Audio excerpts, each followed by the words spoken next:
Hello, listeners, and welcome back to Burn Your Draft, the podcast exploring the Reed College senior thesis process. I'm Ace Lackey, your podcast producer.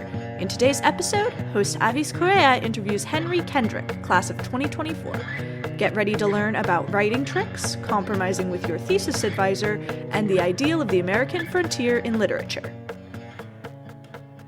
My name is Henry Kendrick. I'm from Los Angeles. I just graduated as an English major. My thesis was titled Naturalist Afterlives of the Frontier Myth, and my advisor was Sarah Wagner McCoy in the English department. Could you tell us a little bit more about the context around your thesis? So it being an English thesis, I have to deal with either a specific text or a specific sort of literary movement or genre. And mine is contending with something called literary naturalism, which was a movement from about 150 years ago that came after Romanticism, was sort of the bigger movement from the 19th century, and then before modernism came in after the First World War. And it's primarily a movement that is about sort of survival narratives. It's a movement that is that it's about kind of objective storytelling and sort of social Darwinist ideas about everyone sort of born into their circumstances. And it's about sort of harnessing your potential to overcome those circumstances. So that's naturalism. And what my thesis does is it looks at two American naturalist writers, Jack London and Frank Norris, and it looks at how they deal with Frederick Jackson Turner's frontier myth and his famous frontier thesis that declares that the American frontier is closed and that American society will be sort of irrevocably changed because of this. And I look at how those two writers kind of dispute a lot of Turner's claims and come up with their own answers to how the frontier myth affects American identity and how it will sort of perpetuate into the future. The frontier myth. What is it? So the frontier myth, it's interesting to think about it. You know, today we would think about it as, I don't know, just the Wild West and cowboys and sort of that kind of aspect of American history that's kind of idolized.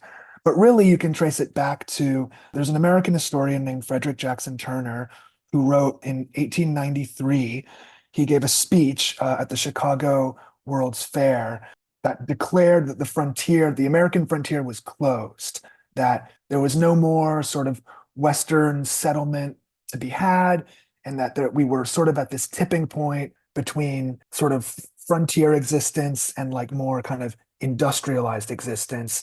And he was very worried about what would happen to like American identity once that occurred, because he believed that the frontier and the way that Americans experienced sort of going into the frontier was an essential aspect of what made America kind of like what he viewed as an exceptionalist nation. And the writers that I look at, as much as they buy into a lot of Turner's ideas, they also, in their own ways, I think unknowingly, but in their own ways, they sort of solve some of the problems that Turner had with his thesis in terms of, how can the sort of rugged individualism that he believes as essential to American character be, an individual aspect of identity, but also sort of a conformist ideal. And Jack London solves that problem. And then he also worries about, what will happen next. And Jack London solves that problem by saying that the frontier will sort of continue in the North, in the Yukon and Alaska, and also in frontier fiction that will continue on into the 20th century. And Frank Norris solves that problem by positing that the frontier shifts from being like a westward expansion narrative to like a eastward economic movement narrative, that now that America is this big industrial nation, we don't have like land to conquer, but we have like economies to conquer in Europe, that we're great because we're the most powerful economy in the world and this sort of thing. This is an English thesis, but it really sounds like it's so multifaceted. It could be like a history thesis. It could also be an econ thesis, it sounds like. Yes, it's and that's sort of what I wanted to do. I mean, I'm just a generally kind of interdisciplinary person. I'm also kind of an indecisive person. So it took me a while to figure out what major I wanted to be. I came in undecided and was undecided for basically as long as I could get away with it. And eventually I decided English because it seemed like the major that was still sort of the most interdisciplinary without literally being an interdisciplinary major.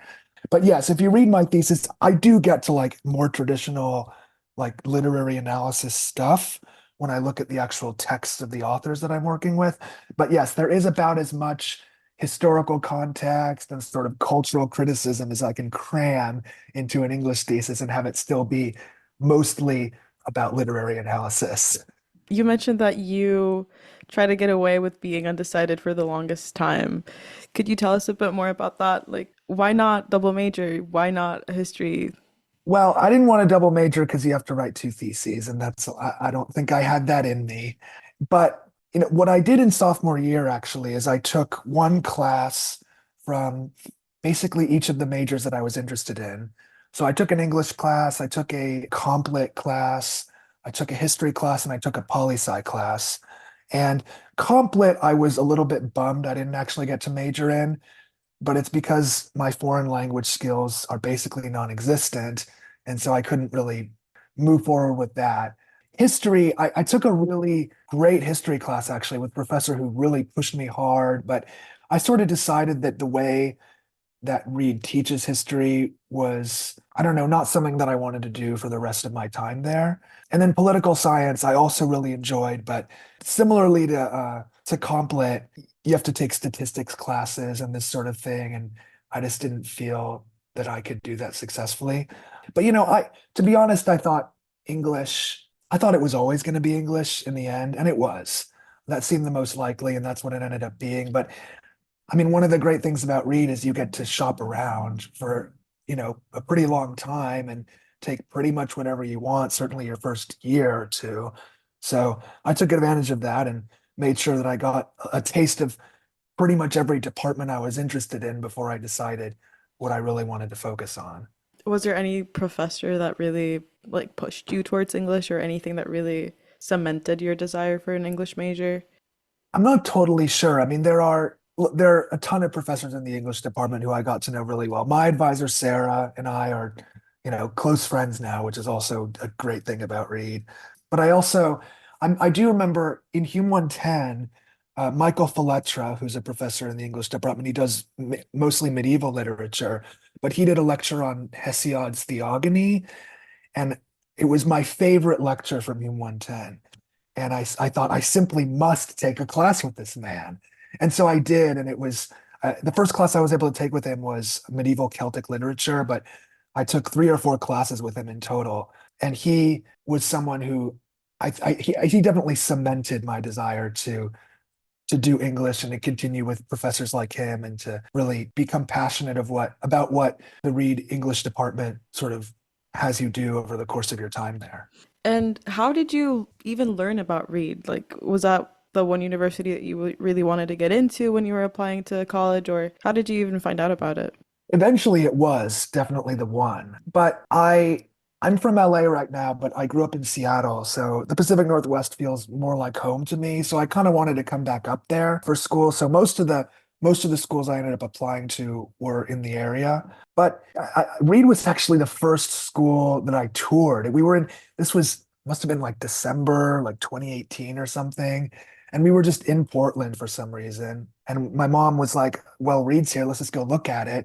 And we did. And since it was winter break, there was no one there. So I got essentially like a private tour and was just really taken with it right away. And even though the following summer we did a bunch of other college tours around the country, Reed just sort of stuck with me. And especially, I just remember the conference style classes were something that really stood out to me as someone who in high school, sometimes didn't particularly enjoy the way certain classes were run and felt like and the classes I really did enjoy in high school were the ones that were about as discussion based as you can get away with in high school. I knew I wanted to go to a school that put that teaching style front and center.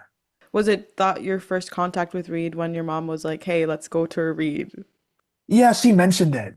She just knew about the school. I don't think I'd ever heard of it actually, but she knew about it and was like, "Look at this one. This I think sounds like a good fit." So I did, but that was pretty early on again. So not and what was interesting is Reed also allowed me, I think, to apply to similar schools. So once I found out about Reed, I was able to say, okay, this is sort of like kind of the baseline of what I'm interested in. And so I looked at a lot of other schools that were similar to Reed, which I think just reinforced the fact that it was the right one all along. Could you take us back to your thesis process?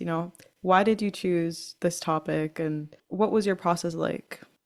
So this is my thesis process was very frustrating, frankly, because this was not really my topic. I didn't really change topics as much as I sort of pivoted really hard, probably later in the game than I should have. My original topic that I really wanted to do was I wanted to write about Pacific Northwest regionalist fiction and sort of what is Pacific Northwest regionalist writing.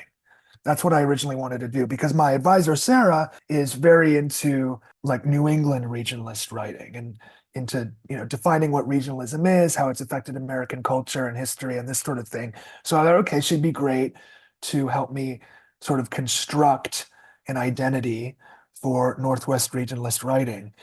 Unfortunately, it just wasn't working. The whole first semester I was committed to this and was reading this and that and this and that, and I just couldn't really find an argument. And what I was trying to do was too much for what an English thesis is really supposed to be. And I just couldn't narrow it down. And eventually, what I tried to sort of settle on was a kind of narrative of like regionalist change as westward expansion occurred. So it was sort of, okay, well, how did different regionalist schools, how were they impacted by westward movement? And that's how I came across Frank Norris and his novel, The Pit, which is about Chicago in the early 20th century and the Illinois wheat industry there. And I was working with that text, trying to make it work with this argument of like showing how Northwest fiction kind of emerged, but it wasn't convincing. It was too broad. It just wasn't working. And so eventually I decided, okay, well, I have this author, Frank Norris, who, despite what I've been trying to do with him, actually does have a very specific literary sort of field surrounding him, and that's naturalism. Yet he's not really a regionalist writer. That's sort of my problem, is I was trying to make a regionalist argument with an author that wasn't a regionalist writer, but he was a naturalist writer. So I said, okay, let's just pivot and write about naturalism, especially since that meant I could write about Jack London, which was an author that I already knew about and was familiar with and enjoyed. And so that made it relatively easy to jump into a sort of whole nother pool of fiction and criticism. And Sarah is extremely smart, and her personality is very energetic. And so sometimes it became a little bit of a challenge working with her on the whole process. But what it did mean in the end is that we could really finesse my argument to such a specific degree that I simply could not have done on my own. And so once I finally had the texts and had a literary sort of field to look at, that's when I was able to really pull this all together. And I was also looking at Turner in my original writing as well, because he was so influential in describing what the frontier expansion was supposed to mean for American identity. And so thankfully I was able to salvage about half of my original first chapter in this, what became my thesis. But there was a whole other section that just had to get scrapped. Oh no. Was this like your biggest struggle while writing your thesis? Definitely. I mean, I was so married to this topic, and I was just trying to make it work and try to make it work, and it just wasn't happening. And I think honestly, the first semester was more about learning what an English thesis is actually supposed to be. Because I remember over the summer, I came up with all these wild ideas, not only for the topic, but for like how I wanted to write it. I was like, I wanted it to be sort of almost like pseudo journalistic. Like I wanted to go and like interview authors and do this sort of thing. And Sarah's like, that's great, but that's like a master's dissertation. That's not an English thesis. You need to do a lot of literary criticism in order to make this actually convincing. And you're not going to have time for any of that. And that's not really the kind of style that we're looking for. And I was just really stubborn about it. I was like, no, no, no, just wait, Sarah. Just wait till I show you some of this. And you'll blow your mind. I never got to the point of being able to really demonstrate that I was able to do it. And so I had to move on. And that was disappointing, but I'm very happy with where it all ended up. I think my arguments are strong and interesting and novel. And Sarah, as much as she was oftentimes frustrating, she is I credit her with being able to make my arguments so strong and novel and interesting. You mentioned analysis, criticism. I'm curious to know what the final outcome of your thesis actually was.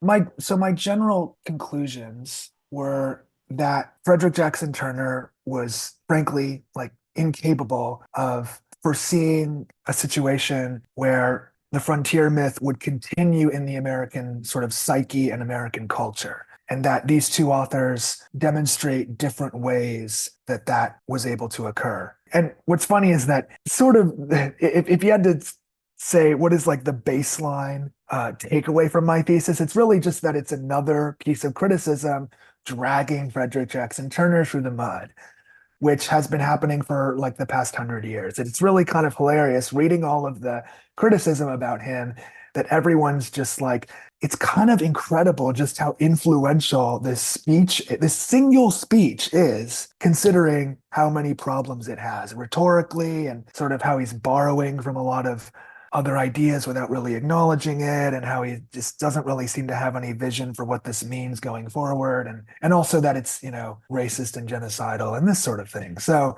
that's really what my thesis does, and it's just joining the pack of Turner critics who are making various compelling arguments as to why his frontier thesis is a load of crap.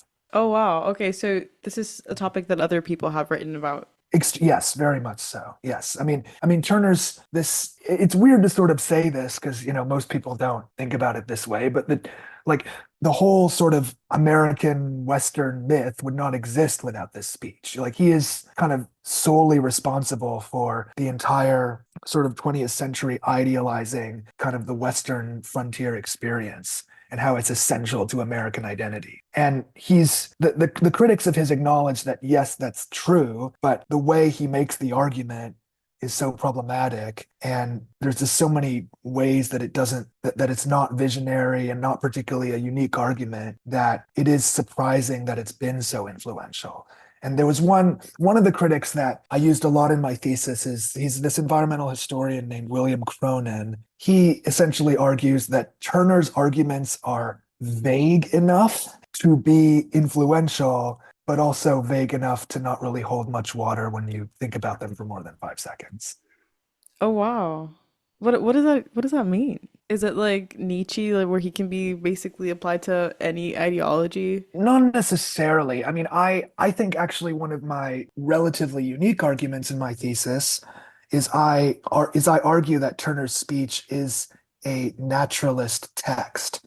So the arguments that he's making and the way he's making them are similar to the style and substance of naturalist fiction, which is how I'm able to link him to London and Norris. I'm not just pulling these two authors out of a hat. I'm saying that Turner is writing a speech that seems to express a worldview that is very similar to naturalism. So let's look at how naturalist writers deal with the problems that he's proposing. It sounds like your thesis is important, but I want to hear you. Why do you think your thesis is important? Who do you think this will impact, or who has it impacted? Well, I think it's important on a broader sort of literary synthesis level. And I think this goes back to my being so sort of inherently interdisciplinary. I'm interested in, taking things that don't seem related and making them work together, whether they be different majors even, but even different texts and different literary movements that might not seem like they connect. And I feel like I do that here. And I think that my thesis is ultimately one that sort of demonstrates the potential of a sort of broader synthesis project than you might initially be able to imagine, and to look at how especially American identity as imagined in the 19th and 20th centuries was all sort of interrelated via related ideologies and related internalized assumptions about how American culture existed and what made it special and this sort of thing. You also mentioned that, you had like big ambitions for your thesis. You wanted to interview authors and stuff, and that your advisor kind of stopped you from making it a bigger thing. Do you feel like you could maybe retake that original plan or Yes, that I'd love to. And because honestly, what I don't know, I told my friends this, like I sort of realized like I'm just like this is just like a book proposal. What am I, this is what I'm doing is so beyond even if I'd been able to continue with it somehow, I think I would have been so unsatisfied with just having like 60 to 80 pages to do it that if nothing else, it was a good thing. Like this whole experience allowed me to become such a better reader and such a better writer that I can now take that and reapply it to what I initially wanted to do on a more sort of professional level and be able to sort of realize exactly what my ambitions were originally. well, on that note, I know you just recently left Reed. You just recently graduated. What are the plans for the future? What is that looking like? It's well, right now it's pretty up in the air to be honest. I'm just home, taking care of things with my family and stuff, but I want to do creative things in the future. I think right now my goal is to, find an opportunity that is fulfilling, but also would allow me to take my own time to have my creative pursuits available. So, I'm looking into, things like journalism and publishing and this sort of thing. And will hopefully that will allow me, sort of the time and financial bandwidth to do other things on the side and hopefully I don't know, publish something in the future. That's good. You have all the time in the world. You're super young. Yeah, that's what everyone says. All right. I love asking this question. This is my favorite question. In 30 years, what will go through your mind when you read your thesis?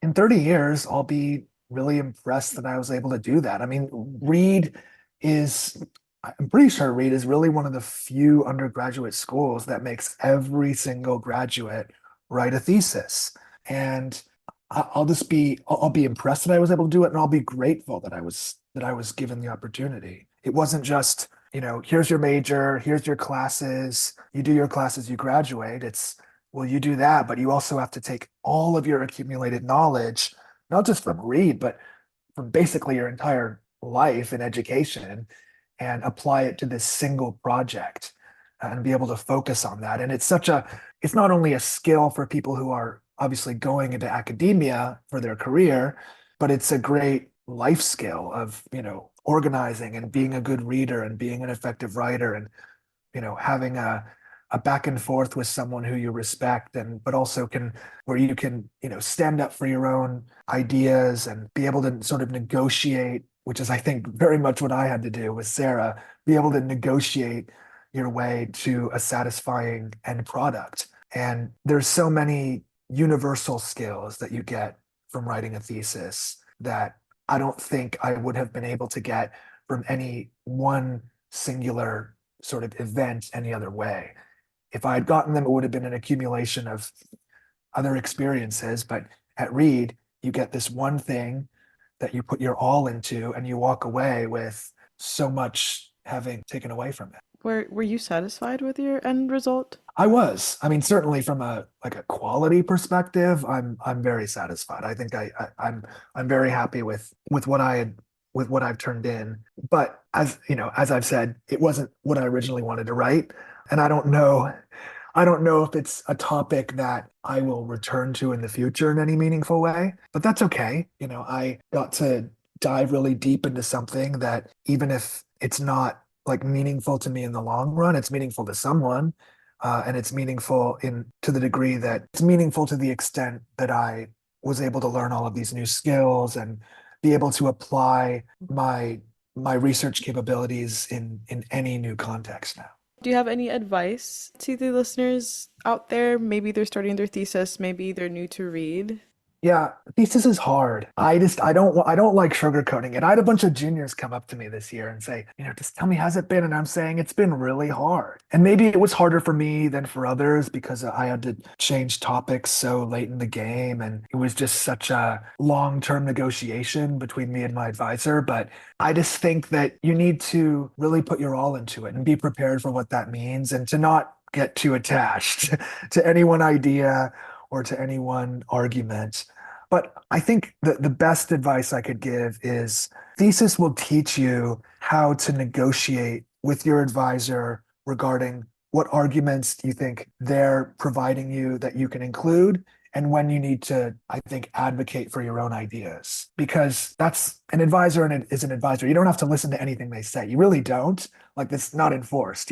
That you can go to their meeting every week and never ever take their advice and write whatever the hell you want to write. You shouldn't do that, obviously. You should take your advisor's advice, but only when you feel that it is contributing to the improvement of your writing, and to know how to strike that balance well between this is what I believe and I'm going to stick with it, even if my advisor thinks it might not be the right way to go. And this is what my advisor is telling me I need to improve. So these are the aspects of that advice I'm going to take and apply. And these are the aspects of that advice that that I feel are not so relevant. I think that's great advice.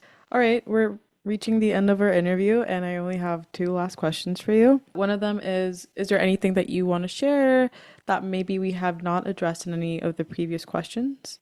I guess to go along with more advice, there is sort of one specific kind of writing tip that I found really useful, not only for thesis, but I applied this pretty much in all my writing at Reed, and that's I would get all my quotes down before I would write, which so and I don't know if maybe this is not particularly unique, but in high school, you're sort of taught you write an essay, so you have to like go back to the text and like find, or maybe you're writing in the middle of writing, you're like, I want to make this point. So you have to go back to the text and find a quote that supports your argument and this sort of thing. And at Reed, I learned that's a really bad, inefficient way to do it.